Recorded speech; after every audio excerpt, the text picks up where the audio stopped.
വേടനെ കൊടുക്കാനുള്ള സംഖ്യ നീക്കത്തെ ഹൈക്കോടതി പൊളിച്ചു കൊടുത്തിട്ടുണ്ട്.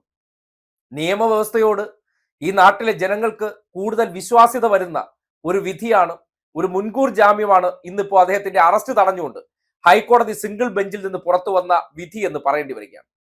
സംഘികൾ നടത്തിയ കുതന്ത്രം, അതായത് ഈ സമൂഹത്തിൽ ഞങ്ങളല്ലാതെ അല്ലെങ്കിൽ ഞങ്ങളിൽപ്പെട്ടവരല്ലാതെ മറ്റൊരു വിഭാഗത്തിൽ നിന്ന് ഒരുത്തനും തലപൊക്കി വരാൻ പാടില്ല. അങ്ങനെ തലപൊക്കി വന്നാൽ ഞങ്ങൾക്ക് ഈ നാട്ടിലുള്ള ചില സ്വാധീനങ്ങളുണ്ട്, സമസ്ത മേഖലയിലും ഞങ്ങളുടെ ആൾക്കാരുണ്ട്.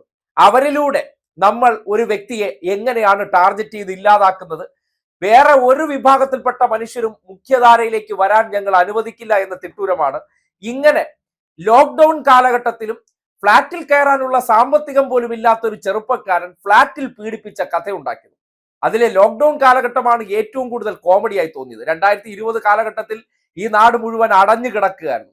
മനുഷ്യർക്ക് പുറത്തേക്ക് ഇറങ്ങി സഞ്ചരിക്കാൻ പറ്റില്ല. അപ്പോഴാണ് സംഘി കുബുദ്ധിയിൽ നിന്ന് ആ കാലഘട്ടത്തിൽ ഫ്ളാറ്റുകൾ തോറും പീഡനം നടന്നു എന്ന കഥയൊക്കെ ഇറക്കി വിട്ടത്.